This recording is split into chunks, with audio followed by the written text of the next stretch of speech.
From sunny Southern California, we bring you Meet Bridget. Bring it on, baby.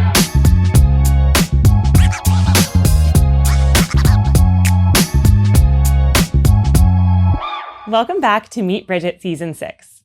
We are on a mission to combat the teenage confidence crisis.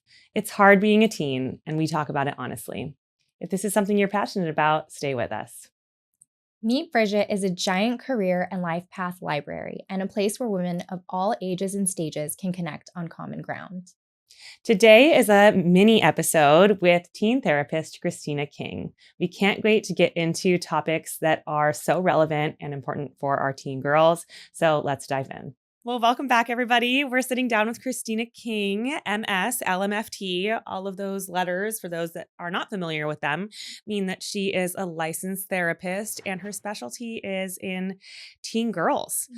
We're excited to sit down today. We've been doing other episodes with you on topics relevant to teenagers, but today we really want to get a look at you, your career, and your teen years and your background that got you here. So we'd love to jump right into your job as a therapist. Can you give us like a day-to-day understanding of what that looks like, what that job is like? I mean, I think it's like the best job in the world. I just get to like talk with people and connect to people and like, walk alongside them and sometimes the most beautiful times of their life and also sometimes the most hardest times of their life. And so like day to day, what that means or what that looks like is like sitting down in my office and having conversations and like trying to figure out stuck points, trying to figure out what is going well and like figuring out how to make more things go well and how to feel less stuck. Do you feel like, I think this is similar to some doctors and stuff, like you are processing a lot of energy every time someone walks into your office. You are, you have to match the energy and work through it with them. Like you're really diving in, you're inside a lot of people's hardest moments. How do you sort of reset between clients? How many clients are you usually seeing per day? Do you set limits on that? What's your process for sort of processing all of the emotion that you work with every day? I mean, part of it has been like, yes, I absolutely set limits. I will say, like, as I get more and more into the field, I feel like my like the maximum amount of clients I'll see in a week is like going down actually because it is like more. I want to give everyone the greatest care, but then also like I find that I have more energy for like providing information and resources in a different way. And so that's kind of where my Instagram came from. My newsletter comes from, like doing like mother-daughter retreats kind of come from, and like looking at these different levels of intervention. But then on like a day-to-day, it's like the most I'll ever see in a day is like 6 or 7. And then like usually try to aim somewhere between like 15 to 25 in a week. And it of course varies. And then kind of have these extra outlets. But that's where a lot of my like I guess self-care routines are just like non-negotiable, and then having like strong ties with other therapists to like consult with, bounce ideas off of, like help me get unstuck and, kind of provide the best care I can. That's such a good point. Like kind of having your community of other therapists where it's like, there are going to be moments where even if you have a license and you have experience, like you're going to have situations where you're like, I'm stuck on this one, and I need a little bit of someone to bounce this off. Totally. What would you say are your like core personality traits? Never been asked that question before. I love it. I mean, it's like, I'm like, I don't know, but then I'm like, I think I just like to talk and like connect with people. Personality wise, I mean, I think I'm like fairly warm and energetic and also simultaneously like pretty laid back and chill and try to just like go with the flow a lot. But then I'm also opinionated and like we'll share those. So it's kind of just like holding on to, I think, the like dual parts of myself that, wants to be in bed by 9 p.m. and then also like, I don't know, wants to go do something wild and crazy randomly, you know? So just, a little bit of everything, I guess. It sounds like, I mean, immediately we're like, oh, she's so approachable. I feel like you're deeply like an approachable person, but also a person that can like match the energy that you're met with. Thank you. Right? Like approachable and adaptable, which I think makes for a really good therapist. If you could say there was a teenager that came to your office and was like, I think I want to be a teen therapist, what would you identify to her as like good signs that it's right for her? Or maybe what kind of person wouldn't make a good therapist? Yeah. Oh my gosh, great question. I mean, my I feel like initial instincts, I'm like, hell yeah, do it. Yeah. Right. If you have an interest, go for it. Yeah. Yeah. But then I think to your point, it's like, it is just like sitting down and thinking through it. And this is also where I'm like, this field has like a lot of red tape. There's a lot of gatekeeping. And I think on the one hand, you can criticize that. And on the other hand, though, I'm like, it is set up in that system because it is a lot and it's a lot of responsibility and hard work and just like the emotional exhaustion that I think you don't get in like many other jobs.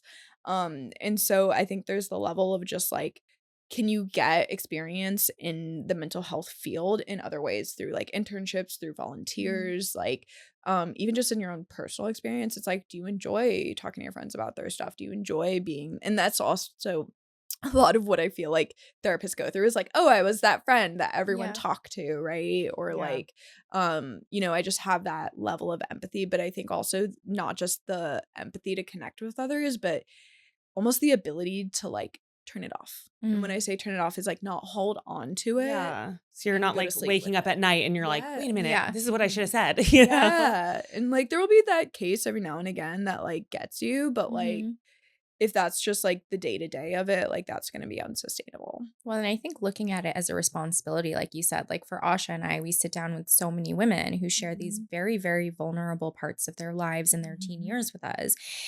And I think it's really significant that you brought up the word responsibility because you're not just sitting and like having somebody talk at you or even just talk to you. You have a responsibility to, protect and be that safe space for them. And that's a lot. That's a really high honor. Yeah. I read this thing that talked about memory, especially of like traumatic experiences, that every time you recount a memory, the recounting of it becomes part of your memory.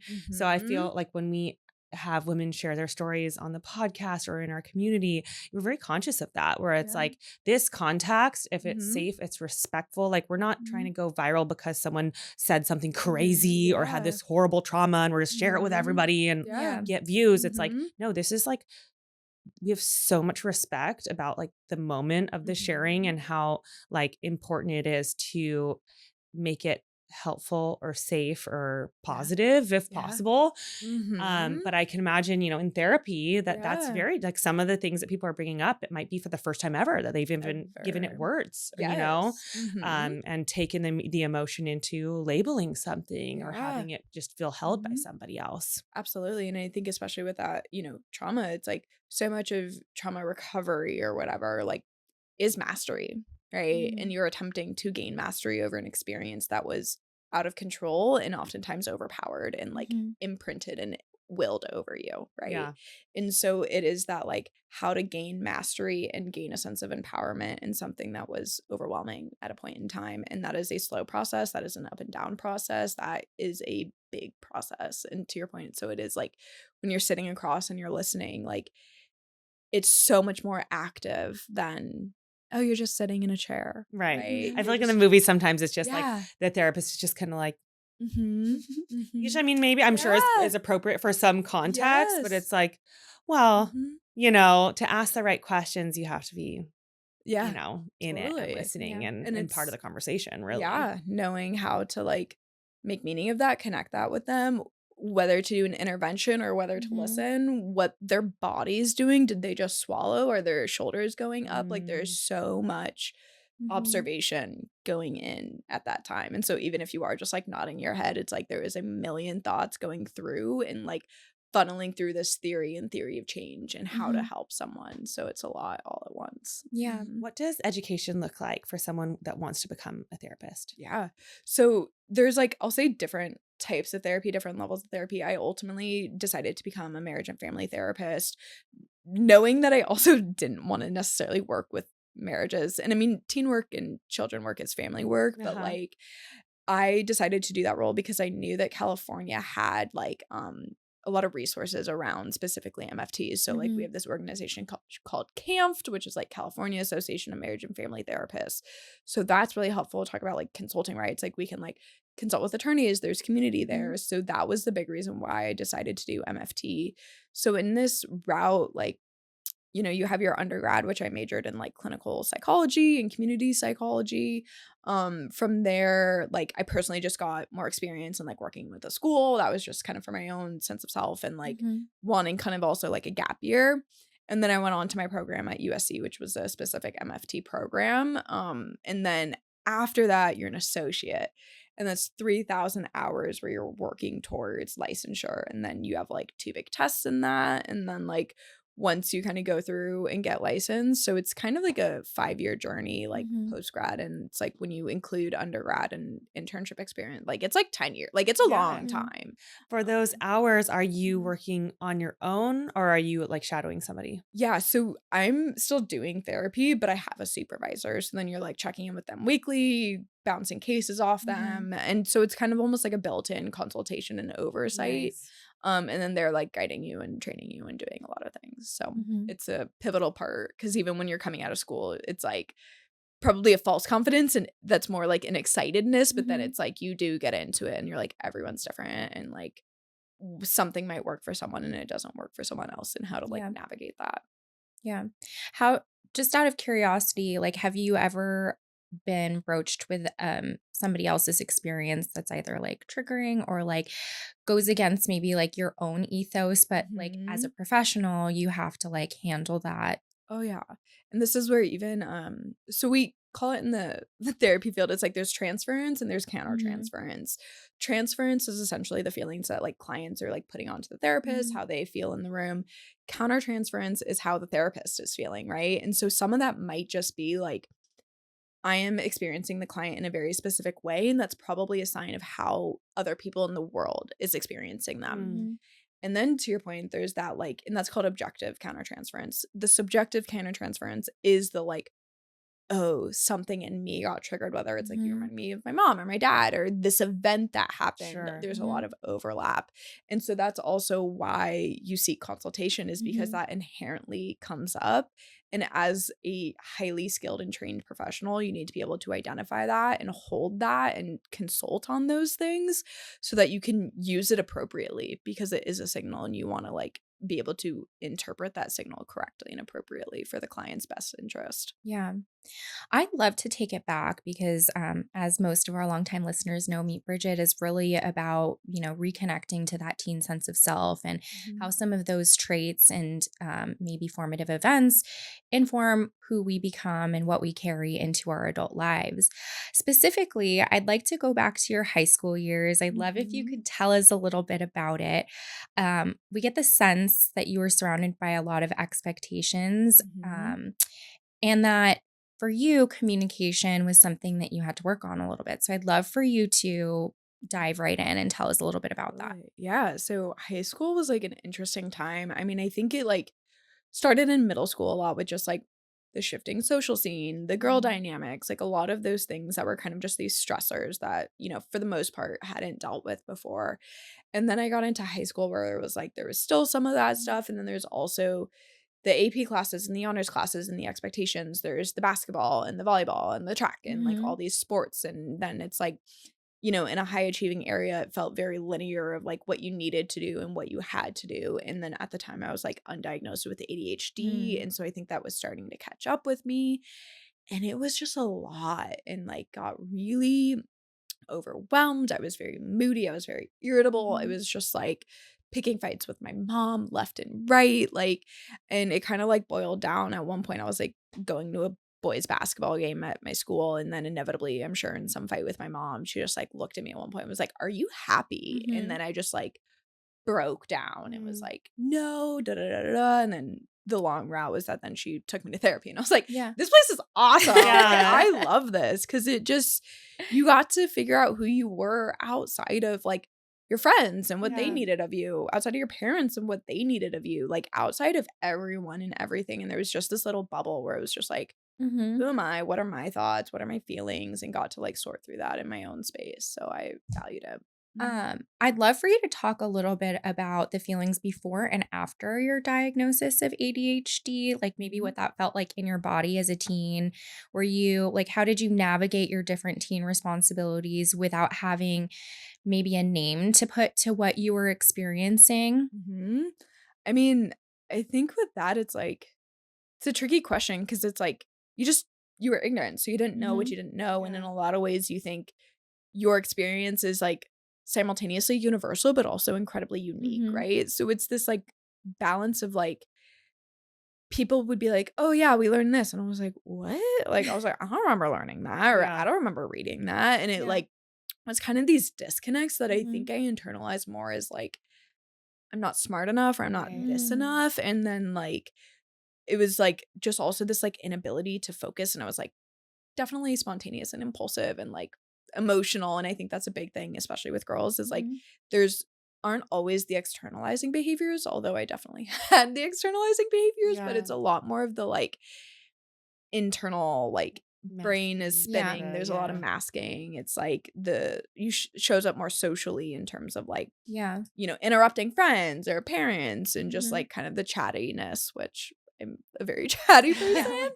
And so I think that's where it was like some of these things that I just like didn't fully know what was happening, but didn't also know that there was like something going on that was like brain differences. When did you get your diagnosis and what led to that? Yeah, so I was essentially started going to therapy in high school, and at that time I was seeing a therapist and then I was seeing a psychiatrist, and they were actually married and they were fantastic. I love them. But then I went back in college because I essentially went and was like, doc, I'm gonna keep it real with you. Like my friends have ADHD. I started using their medicine.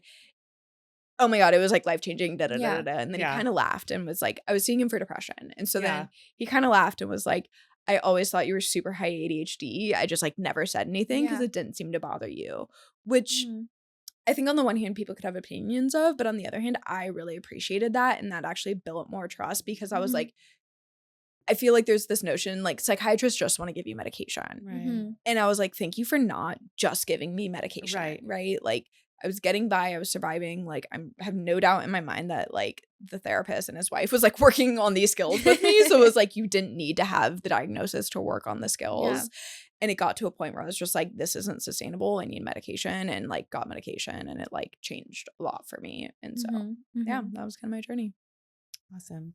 You mentioned in our little intake that you had an experience, I think at 19 that was traumatic. Do you feel comfortable talking about that?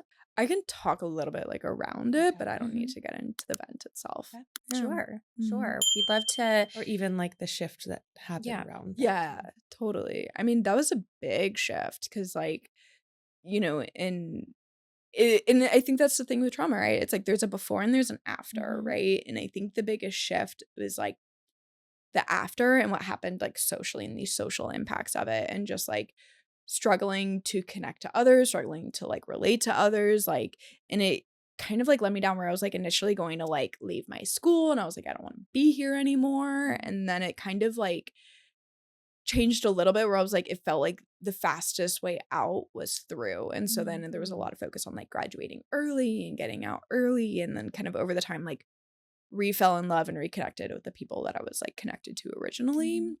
So it was definitely a journey that I think like I still actively work on.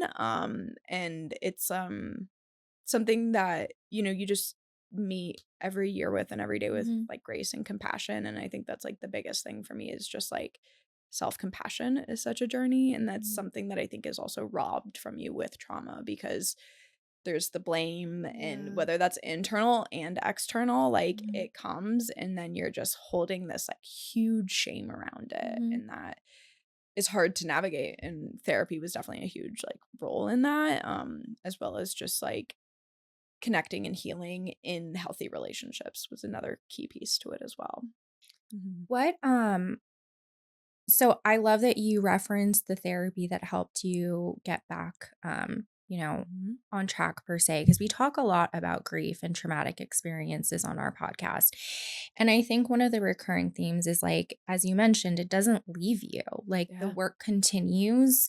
And I think you kind of grow around or grow with whatever the grief or trauma or loss was, not in a way that minimizes it so much as, you adapt to this version of yourself now. Mhm. What are some tools that really helped you get back to yourself per se after, Mhm. this big shift? Something traumatic happens and I feel like it shakes your sense of identity, like you Yeah. said. Mhm. So how did you find your way back to yourself? Yeah. I mean, I think like I will say for myself, like COVID was actually a really big time for that. Mhm. And like COVID was an interesting experience for me because I was in grad school and like especially if you're doing an MFT program, they're like, let's get into your shit and let's like dig Yeah. it up and let's Yeah. work on it, right? So Interesting. it's COVID. My mom had breast cancer. She's going through treatment. And then I'm like doing this like gnarly personal work. And Mhm. so on the one hand, it was, I'll say isolating in a way, but on the other hand, it like forced me to like meet myself and Mhm. like meet myself in a way that like I simultaneously had to like improve and regress. And so it was this like just very weird time. And I think though, like what it came down to was I was like building a lot of like really healthy habits that I think made me relate to my way in such, or made me relate to myself in such a beautiful way. Cause I was like puzzling and doing yoga and meditating and surfing and like Mhm. it brought out these like passions of like, oh, this is really cool. And then it Yeah. also like was time spent with myself, with my thoughts. And like, this is where I think that self compassion piece comes in, where it's like the narratives that I became so aware of that were so harmful and just like Mhm. mean. And then like replacing those with neutral and then kind and then loving, ways. Mhm. It just was a very beautiful transition. I really love that because I think, especially for our listeners that have heard the mini episodes that we've done with you, we talk a lot about some of these themes as it relates to your work with teens and your work with parents. Would you say that this time in your life really helps you dig into the work that you do now? It has to, right? Like it, and that's where it goes back to the Mhm. countertransference, where it's like, whether it's a parent, whether it's a client, whether it's just like a person, like you're always reminded of your own Mhm. stuff, right? And so it's how do you take that and use it in a way that's meaningful without, and especially as therapy, it's like, I don't need to talk to anyone in Yeah. my world and in my client world about my Mhm. trauma. Like that is a completely inappropriate thing to do, right? But like I can use that softness. I can also Mhm. relate to the hardness and the Yeah. meanness and Mhm. be able to add language that they might not have been able to like really articulate for themselves. And so I think in that way it can inform my work and it can like I think help me as a therapist be like, it is not linear. It is not always going to be pretty. Like sometimes Right. you don't need someone to make it pretty. You just need someone to be like, that sucks. And that Yeah. was hard. And you should have never gone through that. And you don't deserve it. I can imagine there's kind of a fine line. Like for us, this is like open conversation. We're not being Mhm. hired by our guests to talk. So Yeah. it's, we don't have like I feel like like I have a therapist, and there've been certain things I was like, should you be on the podcast? She's like, I can't, no, I can't do that. She's like, that's no. Uh-huh. I'm like, but you're You're the great. best. I love you. Yeah. But as a therapist, you kind of have to keep Mm-hmm. neutrality Yeah. in a way where it's like Mm-hmm. in something like this, if we're having, just girls' night or something, we could probably Yeah. talk openly about things and it's, Yeah. because you're not our Mm-hmm. therapist, but having to kind of indicate to a client that you can relate, that you Mm-hmm. have had that emotional capacity and Mm-hmm. experiences without necessarily Mm-hmm. being relatable because you shared it in detail. Yeah. And I feel like that's Absolutely. probably like a trait that has to be very unique to the therapy world, Totally. because Yeah. you have to be able to do that. Even if Yeah. like your gut is like, oh, I so badly want you to feel Yes. like what Totally. you're dealing with is normal. And maybe I experienced something the exact Yeah. same thing in a lot of Oh, ways. yeah. But Mhm. not, doing Yeah. that. Yeah, and it is, like, there's a level of, like, sit on your hands, Yeah. Mhm. It's not about you, Mm-hmm. and that's okay, and that's also where it's, like it's, yes, like, consultation, supervision, but it's also, like, have your own therapy, like, Yeah. Yeah. talk about it in your own space, like, you still deserve those Yeah. Yeah. outlets, it just can't overlap with someone else's outlet, Well, and right? probably Yeah. being in situations where you're being challenged Yeah. and thinking hard and working hard for your clients probably makes the need for your own therapy even more evident. Like Yeah, you can't Yeah. hide from when it. we wrote like our confidence class, both of us were like, This is for us. This is Oh, for yeah. got like so the much like teen working through version. it. We're like, oh no, Uh-huh. like that doesn't feel real. Like, okay, Yeah. what actually does that work? Mhm. It brings up something in our teen experience. And, Yes. like my therapist constantly like, okay, this is what you want to accomplish in Yeah. your work at Meet Bridget. Then like, this is what you got to be even working on right now, before you can Yes. even say that with confidence. Totally. And just like the deeper you dive into your work, the more you probably feel the Yeah. need for therapy, right? Oh, yeah. Yeah. And it's one of my best friends. She's getting her PhD in psychology. And when she first started, she told me this bit that I guess like research is me search. Mhm. And it is like you go into it like with your own stuff, trying to find Yeah. answers. And then you come out of it full circle and being like, and now I'm helping others. Right. Yeah. And Yeah. it was the bit with me. I was like, went to therapy in high school and I was like, this is amazing. I want to do this all the time. And now I do it all Now the you're the time. therapist, right? yeah. So the trauma you experienced was after Mhm. you'd already started therapy, Mhm. right? Yeah. That's really interesting because it's like, life has an amazing way of kind of like Totally. setting things up before we Mhm. might even be conscious of why it's there. Yeah. Did you feel like having the infrastructure of being in therapy already when the trauma occurred? Mm-hmm. Did that feel Oh, yeah. aligned or, Totally. meant to be for you? Yeah. And in ways, it's like, yes, I went starting with a completely different purpose and a completely different reason. Right. And then it transitioned into something totally different. Right. And that's where, like, especially it was like, I saw you in high school. I saw you after the traumatic event. I saw you when my mom had cancer. It was like, Yeah. I saw you at these different points in my life. And like, it was nice to have someone who knew the story, who like literally knew my parents Yeah. and then like could empathize in that way, but then also like see me through it or being like, hey, I remember when you used to do this. Like, you're Right, not that's- doing that that's a anymore. Pattern, Yeah. or like I see growth, Yeah, and exactly. celebrate like those wins with you Mhm. as well. Yeah. Because sometimes those things could seem like very different, like, oh, the Mhm. reason why you came versus trauma versus a family situation that, like these all seem like different reasons to go to a therapist, but in reality, you're the same human living through all of those different things with Yeah. probably some of the same coping patterns and, Mhm. or Oh, yeah. triggers that kind of come Mhm. up, whether you're conscious of them or not. Totally. Yeah, I think it really emphasizes therapy, like contrary to what the stigma used to be. It really is a tool. So Yeah. it's not just like, Mhm. oh, I don't feel well, I'm going to go to the doctor. It's like, Yeah. no, this is something that you keep in your toolbox and you Mhm. return to as you need it.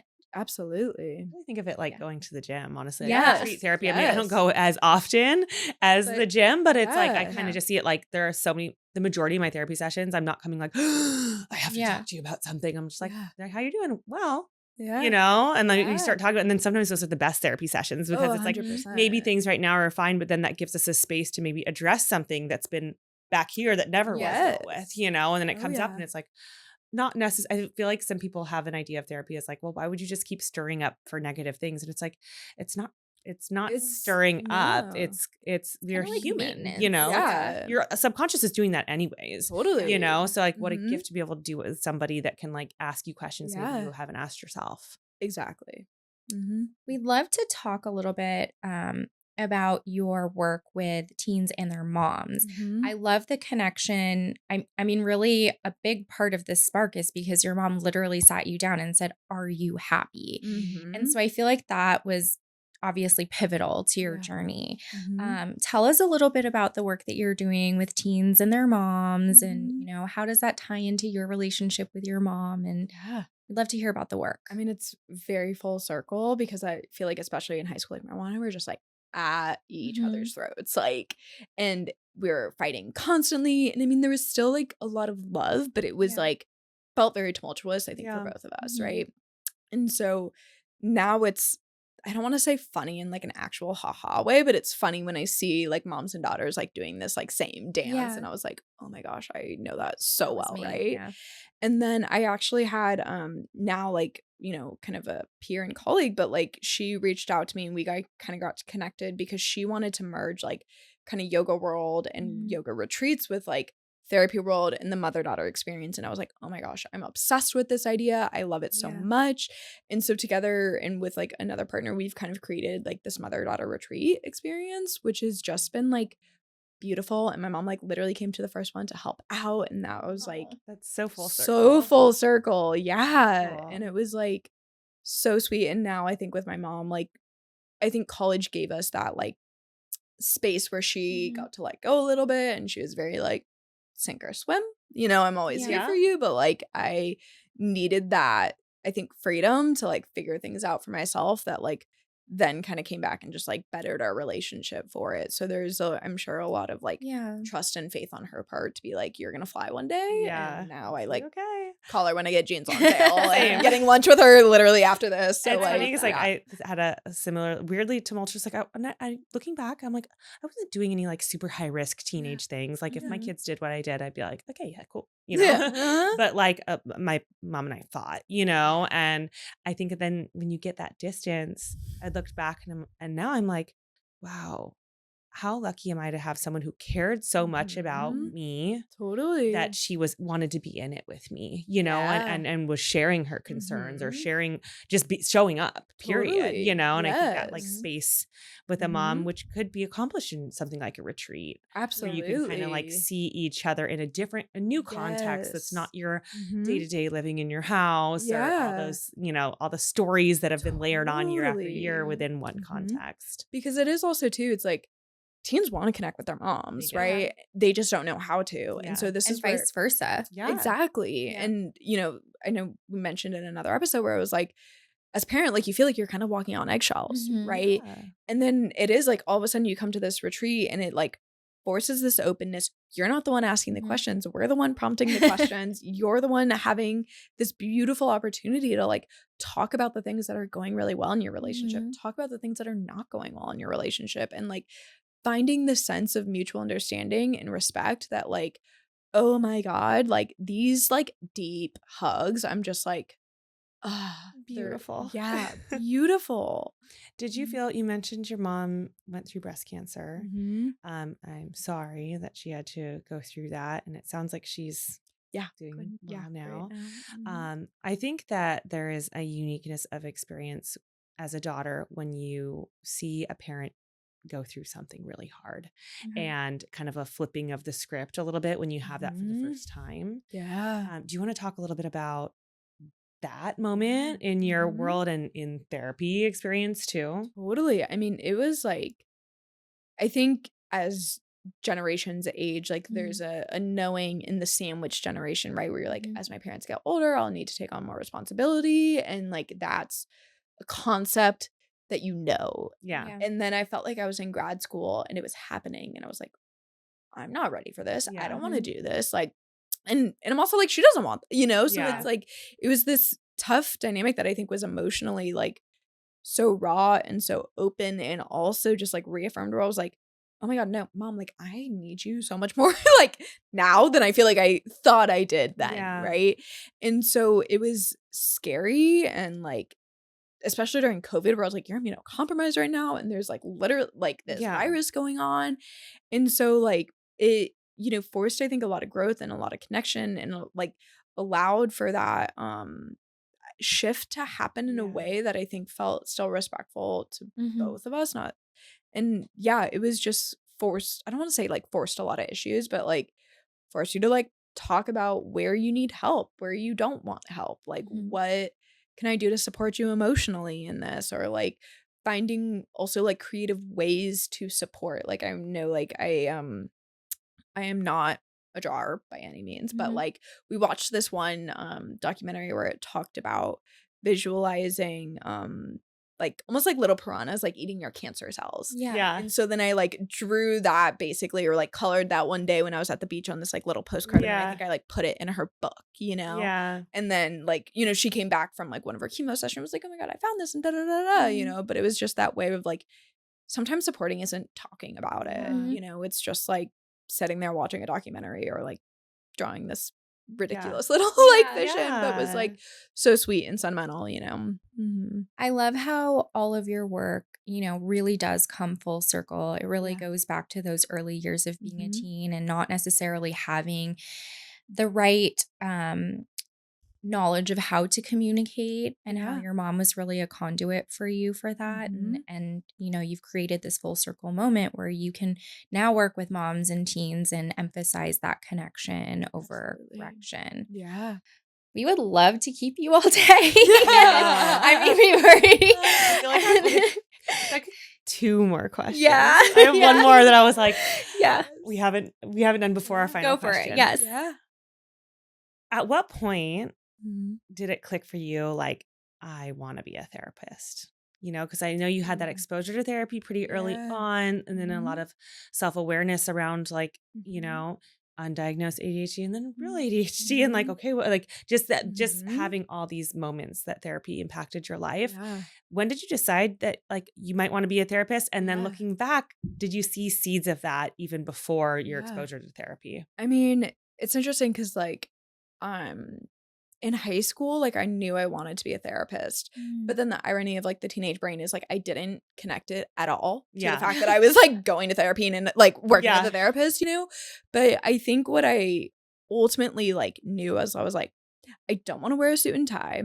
I want to just like feel like myself. And I think I was a very like strong-willed kid and of like, I want to do what I want to do. I want to show up how I want to show up. I want, and it's like coming of that of like, I want to only respond to myself in a lot of ways, but like knowing that was a high bar and a high expectation. And so I think like therapy and like especially then my own practice like allowed for that outlet and allowed for that space. So it was kind of this like, I don't want to wear a suit and tie.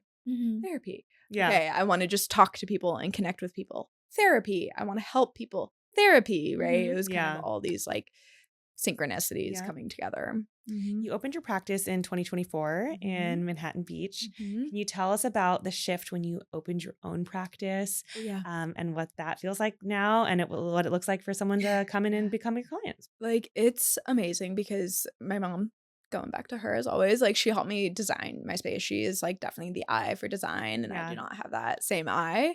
But I literally told her, I was like, I want to feel like I am sitting in my living room.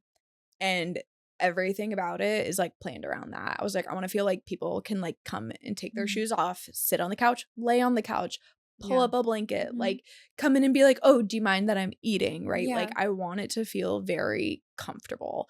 And so like she created it like a living room. It's a much smaller living room, but like it feels like a living room. And like I have that experience of people just like taking off their shoes or eating or just like being very casual with it.